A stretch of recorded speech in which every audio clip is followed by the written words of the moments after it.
တရားသူကြီးမှတ်စာအခန်းကြီး1အငယ်1မှ9ယောရှုအနိစ္စရောက်သောနောက်ဣသရေလအမျိုးသားတို့ကအကျွန်ုပ်တို့တွင်အဘယ်သူသည်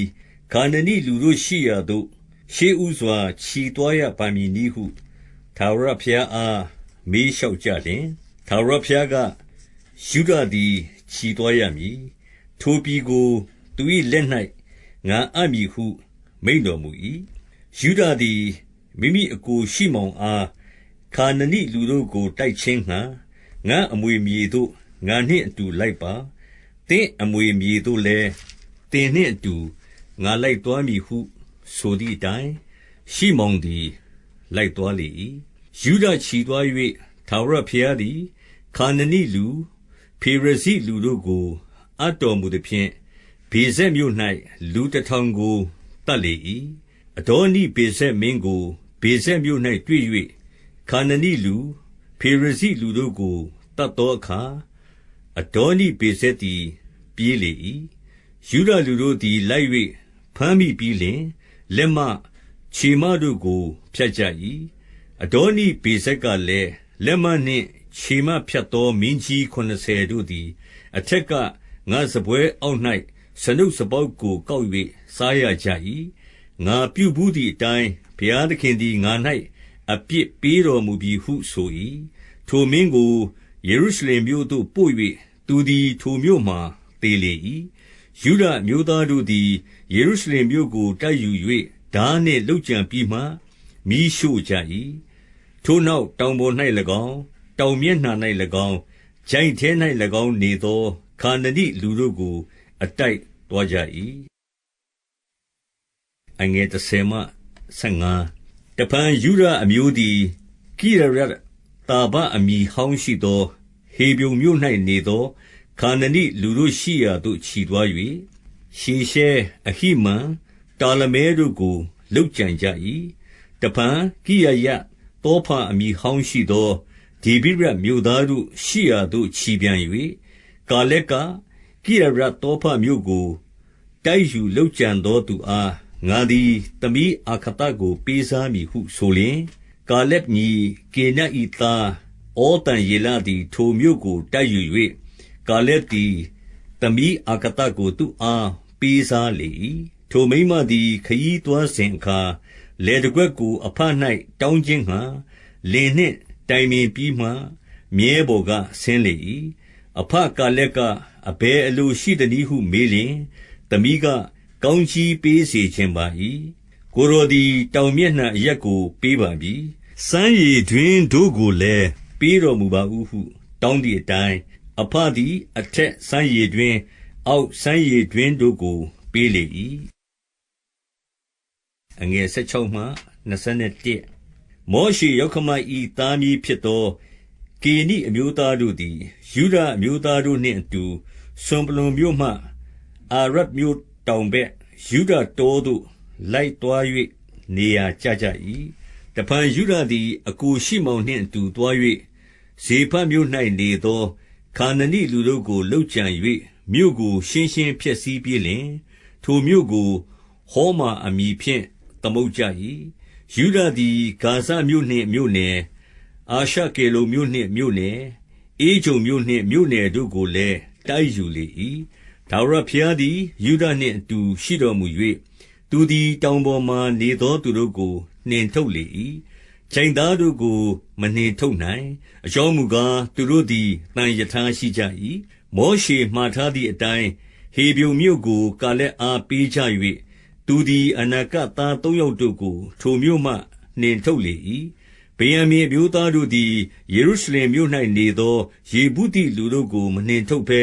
သူတို့သည်ယနေ့တိုင်အောင်ဗင်္ယာမိန်အမျိုးသားတို့နှင့်အတူယေရုရှလင်မြို့၌နေကြသတည်းအငယ်29မှ36မနာရှေအမျိုးသည်ဗက်ရှန်မြို့ရွာများတာနက်မြို့ရွာများဒေါရမြို့ရွာများဣဗလံမြို့ရွာများမေဂိန်ဒေါမြို့ရွာများ၌နေသောသူတို့ကိုမနှင်ထုတ်ဘဲခါနနိလူတို့သည်အနိုင်နေကြ၏တဖန်ဣသရေလအမျိုးသားတို့သည်အားကြီးသောအခါခါနနိလူတို့ကိုမနှင်ထုတ်တော်လဲအခွန်ကိုဆက်သွင်းစေကြ၏ ထိုအတူဧဖရိမ်အမျိုးသည်ဂေဇာမြို့၌နေသောခါနနိလူတို့ကိုမနှင်ထုတ်ဘဲသူတို့သည်ဂေဇာမြို့၌ရောနှောလျက်နေကြ၏ထိုအတူဇာဗုလုန်အမျိုးသည်ကိဒြုန်မြို့သားနဟာလောလမြို့သားတို့ကိုမနှင်ထုတ်ဘဲခါနနိလူတို့သည်ရောနှောလျက်နေ၍အခွန်ပေးကြ၏ထိုအတူအာရှာအမျိုးသည်အက္ခောမြို့သားဇိဒုန်မြို့သားအာလပ်မြို့သားအာခဇိတ်မြို့သားဟေလဗမြို့သားအာဖိတ်မြို့သားယေဟောဘမြို့သားတို့ကိုမနှင်ထုတ်ဘဲအာရှာအမျိုးသားတို့သည်ပြည်သားခါနနိလူတို့နှင့်ရောနှော၍နေကြ၏ထိုအတူနဿလိအမျိုးသည်ဗက်ရှေမက်မြို့သားဗေသနတ်မြို့သားတို့ကိုမနှင်ထုတ်ဘဲပြည်သားခါနနိလူတို့နှင့်ရောနှော၍နေကြ၏သို့ရာတွင်ဗက်ရှေမက်မြို့သားဗေသနတ်မြို့သားတို့သည်အခွန်ပေးလျက်နေကြ၏အာမောရိလူတို့သည်လည်းဒန်အမျိုးသားတို့ကိုတောင်ပေါ်သို့နှင်သဖြင့်ချိုင့်ထဲမှနေရသောအခွင့်ကိုမပေးကြအာမောရိလူတို့သည်ဟေရက်တောင်ပေါ်မှအာဇလုန်မြို့ရှာလဗိမ်မြို့၌အနိုင်နေကြ၏တို့ရတွင်ယောသအမျိုးသားတို့သည်အားကြီးသဖြင့်အာမောရိလူတို့သည်အခွန်ပေးရကြ၏အာမောရိလူနေရသောအရပ်သည်အာကရဗံကုန်းနာတေလမြို့မှစ၍အထက်အရပ်ပေတည်းအငယ်22မှ26ယောသအမျိုးသားတို့သည်လည်းဗေသလမြို့သို့ခြီသွား၍ထာဝရဘုရားသည်သူတို့နှင့်အတူရှိတော်မူ၏လူဇအမည်ဟောင်းရှိသောထိုမြို့ကိုစူးစမ်းစေခြင်းဟံစေလွတ်သောတရှုတို့သည်မြို့ထဲကထွက်လာသောလူတစ်ယောက်ကိုတွေ့မြင်၍မြို့ထဲသို့ဝင်သောလမ်းကိုပြပါတော့တို့ပြလျင်တင့်ကိုချမ်းသာပေးမည်ဟုဆိုသောထိုသူသည်မြို့ထဲသို့ဝင်သောလမ်းကိုပြသဖြင့်သူတို့သည်မြို့သားတို့ကိုဓာနှင့်လှုပ်ကြံ၍ထိုလူနှင့်သူ၏အိမ်သူအိမ်သားအပေါင်းတို့ကိုလွှတ်ကြ၏ထိုသူသည်ဟိတ္တိပြည်သို့သွားပြီးလျှင်မြို့ကိုတည်ထောင်၍လုဇအမည်ဖြင့်သမုတ်လေ၏ယနေ့တိုင်အောင်ထိုသို့ခေါ်ဝေါ်ကြသတည်းအခန်းကြီး2အငယ်1မှ5ထာဝရဘုရား၏တမန်တော်သည်ဂိလဂါလမြို့မှဘောခိမ်မြို့သို့လာ၍သင်တို့ဘိုးဘေးတို့အားငါကျိန်ဆိုသောပြည်သို့အဲဂုတ္တုပြည်မှသင်တို့ကိုငါဆောင်ခဲ့ပြီသင်တို့နှင့်ငါဖွဲ့သောပဋိညာဉ်ကိုငါမဖျက်အစဉ်အမြဲစောင့်မည်သင်တို့သည်ဤပြည်သားတို့နှင့်မိဿဟာယမဖွဲ့ရသူတို့ယဇ်ပလ္လင်တို့ကိုလှဲချရမည်ဟုငါဆိုသော်လည်းသင်တို့သည်ငါစကားကိုနားမထောင်ကြအဘယ်ကြောင့်ဤသို့ပြုကြသနည်းတဖန်ငါဆိုသည်ကားဤပြည်သားတို့ကိုသင်တို့ရှေ့မှငါမနှင်ထုတ်သူတို့သည်သင်တို့တစ်ဖက်၌မုတ်ဆိုးလုပ်လျက်သူတို့ဖျားတို့သည်လည်းသင်တို့၌ကြော့ကွင်းဖြစ်ကြလိမ့်မည်ဟုမိန့်တော်မူ၏ထာဝရဘုရား၏တမန်တော်သည်ဣသရေလအမျိုးသားအပေါင်းတို့အားဤသို့မိန့်တော်မူသောအခါလူများတို့သည်အသံကိုလွှင့်၍ငိုကြွေးကြ၏ထိုအရပ်ကိုဘောခိမ်အမည်ဖြင့်မှဲ့၍ထာဝရဘုရားအားယဇ်ပူဇော်ကြ၏အငယ်6မှ7အထက်ကယောရှုသည်လူများတို့ကိုလွှတ်လိုက်သောအခါဣသရေလအမျိုးသားတို့သည်အသီးအသီးမိမိတို့အမွေခံရာမြေကိုသိမ်းယူခြင်းငှါသွားကြ၏ယောရှုလက်ထက်ကာလပတ်လုံးဣသရေလအမျိုးသားတို့သည်ထာဝရဘုရားကိုဝတ်ပြုကြ၏ထာဝရဘုရားသည်ဣသရေလအမျိုးအဖို့ပြုတော်မူသောအမှုကြီးအလုံးစုံတို့ကိုသိမြင်၍ယောရှုမရှိသောနောက်အသက်ရှင်သေးသောအသက်ကြီးသူတို့လက်ထက်၌လည်းထာဝရဘုရားကိုဝတ်ပြုကြ၏ထာဝရဘုရား၏ကျွန်နုန်၏သားယောရှုသည်အသက်130ရှိသောအနိစ္စရောက်လေ၏ဧဖရိမ်တောင်ပေါ်ဂါရှကုန်းမြောက်မှရှိသောသူ၏အမွေခံရာတိမနတောရမြို့နယ်မြေ၌တင်းကြိုကြ၏ယောရှုလက်ထက်ကာလ၌ဖြစ်သောသူအပေါင်းတို့သည်လည်းဘိုးဘေးတို့စုဝေးရာသို့ရောက်ကြ၏ထာဝရဘုရားကို၎င်းဣသရေလအမျိုးဖို့ပြုတော်မူသောအမှုတို့ကို၎င်းမသိသောနောင်ကာလအမျိုးသားတို့သည်ပေါ်လာကြ၏ထိုကာလခါဣသရေလအမျိုးသားတို့သည်ထာဝရဘုရားရှေ့တော်၌ဒုစရိုက်ကိုပြု၍ဗာလဘုရားတို့ကိုဝတ်ပြုကြ၏အငယ်7မှ18ဣ အဲဂုတ္တုပြည်မှသူတို့ကိုဆောင်ခဲ့တော်မူသောဘိုးဘေးတို့၏ဘုရားသခင်ထာဝရဘုရားကိုစွန့်၍ပတ်ဝန်းကျင်၌ရှိသောလူမျိုးတို့၏ဘုရားတပါးတို့နောက်သို့လိုက်လျက်ဥညွတ်သဖြင့်ထာဝရဘုရားအမျက်တော်ကိုထွက်စေကြ၏ထာဝရဘုရားကိုစွန့်၍ဗာလဘုရားအာရှတရက်ဘုရားတို့ကိုဝတ်ပြုကြသောကြောင့်ထာဝရဘုရားသည်ဣသရေလအမျိုး၌ပြင်းစွာအမျက်ထွက်လျက်လူယူသောသူတို့လက်သို့အပ်၍ပတ်ဝန်းကျင်သောရန်သူတို့၌ရောင်းတော်မူသဖြင့်ရန်သူတို့ရှေ့မှသူတို့သည်တဖန်မရပ်နိုင်ကြသူတို့သည်ထွက်သွားလေရာရာ၌ထာဝရဘုရားမိန့်မြွက်ကျိန်ဆိုတော်မူသည့်အတိုင်းလက်တော်အဆီးအတားနှင့်တွေ့၍အလွန်ဆင်းရဲခြင်းသို့ရောက်ကြ၏တို့ရတွင်လူယူသောသူတို့လက်မှကယ်လွတ်သောတရားသူကြီးတို့ကိုထာဝရဘုရားပေါ်ထွန်းစေတော်မူ၏ထိုတရားသူကြီးတို့စကားကိုလည်းသူတို့သည်နားမထောင်အခြားတစ်ပါးသောဘုရားတို့နှင့်မှားယွင်း၍ဥညွတ်ကြ၏ဘိုးဘေးတို့သည်ထာဝရဘုရား၏ပညတ်တော်တို့ကိုကျင့်၍လိုက်သောလမ်းမှသူတို့သည်အလျင်အမြန်လွှဲသွားသဖြင့်ဘိုးဘေးကျင့်သည့်အတိုင်းမကျင့်ထာဝရဘုရားသည်တရားသူကြီးကိုပေါ်ထွန်းစေသောအခါသူနှင့်အတူရှိ၍သူလက်ထက်ပတ်လုံးဣသရေလလူတို့ကိုရန်သူ၏လက်မှကယ်လွတ်တော်မူ၏အကြောင်းမူကားသူတို့သည်နှောက်ယှက်ညှဉ်းဆဲခြင်းကိုခံရ၍မြည်တမ်းကြသောအခါထာဝရဘုရားသည်နောင်တရတော်မူ၏19-23တရားသူကြီးတည်သောနောက်သူတို့သည်တဖန်ဘိုးဘေးထက်သာ၍ဆိုးသဖြင့်အခြားတစ်ပါးသောဘုရားတို့နောက်သို့လိုက်လျက်ဝတ်ပြု၍ဥညွတ်ကြ၏မိမိတို့အကျင့်ဓလေ့နှင့်ကြမ်းတမ်းသောလမ်းကိုမစွန့်မပယ်ကြထာဝရဘုရားသည်ဣသရေလအမျိုး၌ပြင်းစွာအမျက်ထွက်လျက်ဤလူတို့သည်ငါစကားကိုနားမထောင်သူတို့ဘိုးဘေးတို့နှင့်ငါဖွဲ့သောပဋိညာဉ်ကိုဖျက်သောကြောင့်ယောရှုသေသောနောက်ကြံကြွင်းရစ်သောလူမျိုးတစ်စုံတစ်မျိုးကိုသူတို့ရှေ့မှနောက်တဖန်ငါမနှင်ထုတ်သူတို့ဘိုးဘေးတို့သည်ထာဝရဘုရား၏လမ်းတော်သို့လိုက်ခြင်းငှါ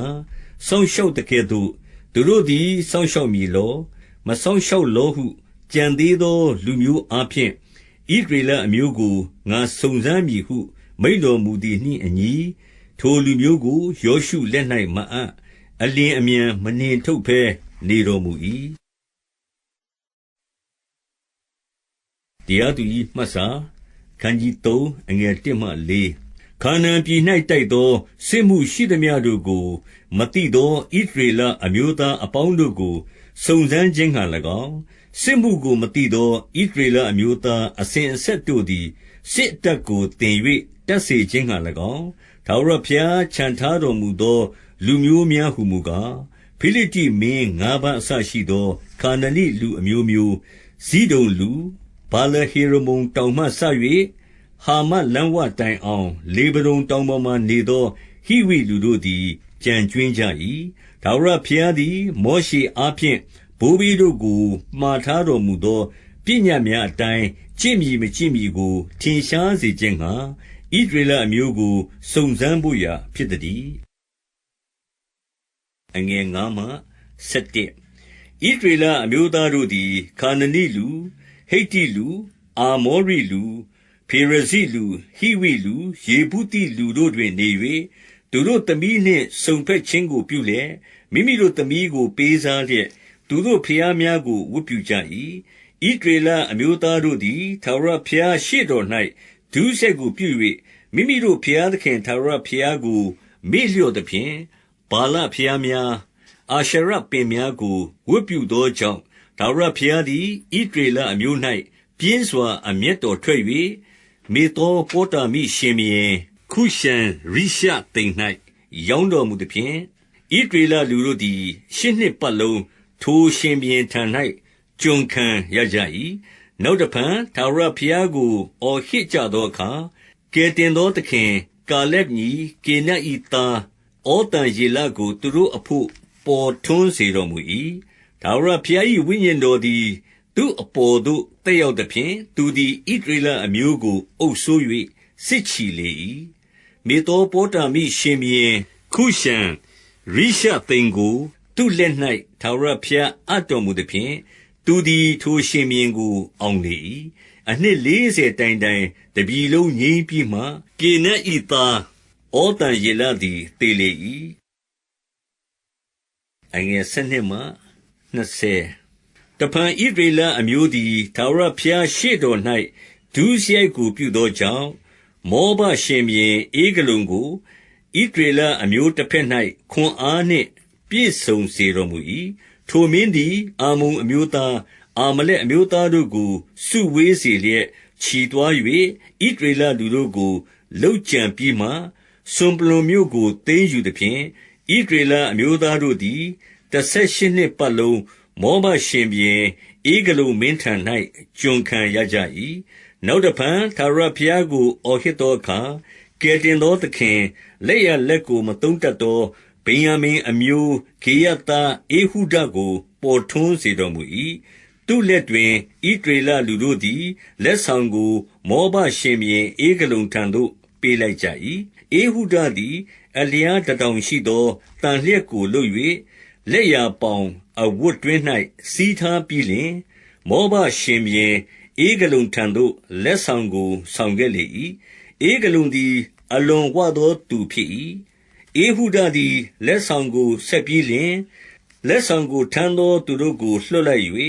ဂိလဂါလမြို့နား၌ရှိသောကျောက်တိုင်တို့မှကိုယ်တိုင်ပြန်လာ၍ဖျားကျွန်တော်သည်တိတ်ဆိတ်စွာရှောက်เสียအကြောင်းရှိပါသည်ဟုဆိုလျင်ရှင်ဘုရင်ကတိတ်ဆိတ်စွာနေကြဟု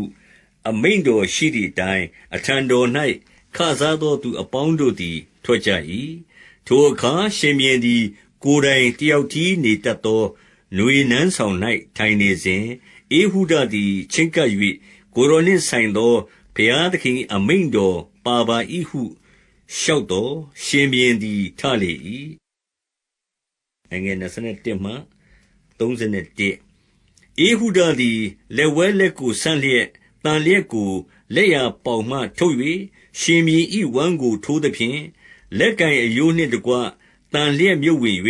ဝမ်းထဲကမနှုတ်နိုင်အောင်စီဥသည်တန်လျက်ကိုလွှမ်းလျက်ချေးနုလည်းထွက်လျက်ရှိလေ၏။ထိုအခါဧဟုဒသည်အခန်းပြင်သို့ထွက်ပြီးလျှင်နန်းတော်တံခါးတို့ကိုပိတ်၍သော့ခတ်လေ၏။ထွက်သွားသောနောက်ကျွန်တော်မျိုးအချို့တို့သည်လာ၍နန်းတော်တံခါး၌သော့ခတ်လျက်ရှိသည်ကိုမြင်လျှင်စင်စစ်နွေနန်းဆောင်၌ဆက်တော်ခေါ်သည်ဟုဆိုလျက်ရှက်ကြောက်သည့်တိုင်အောင်ငတ်နေပြီးမှသူတို့အရှင်သည်တံခါးကိုမဖွင့်သောကြောင့်သူတို့သည်သော့ကိုယူ၍ဖွင့်ကြည့်သောအခါမြေပေါ်မှလဲ၍တေလျက်ရှိသောမိမိတို့အရှင်ကိုတွေ့မြင်ကြ၏။ထိုသို့သူတို့သည်ငတ်နေကြစဉ်တွင်ဧဟုဒသည်ဘေးလွတ်သဖြင့်ကျောက်တိုင်တို့ကိုလွန်၍စိရရွာသို့ရောက်ပြီးမှဧဖရိမ်တောင်ပေါ်မှတံပိုးကိုမှုတ်၍ဣသရေလအမျိုးသားတို့သည်သူ့နောက်သို့လိုက်လျက်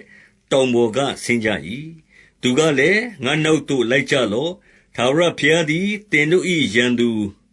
မောဘလူတို့ကိုသင်တို့လက်၌အပ်တော်မူမည်ဟုဆိုသည့်အတိုင်းသူ့နောက်မှဆင်း၍ယော်ဒန်မြစ်ကူးရာမောဘပြည်သို့သွားရာလမ်းကိုစီးတားသဖြင့်လူတစ်စုံတစ်ယောက်ကိုမျှမကူးစေရ။ထိုအခါခွန်အားကြီးသောမောဘစစ်သူရဲတစ်ယောက်မျှမလွတ်ဘဲလူ1000ကိုတတ်၍မောဘအမျိုးသည်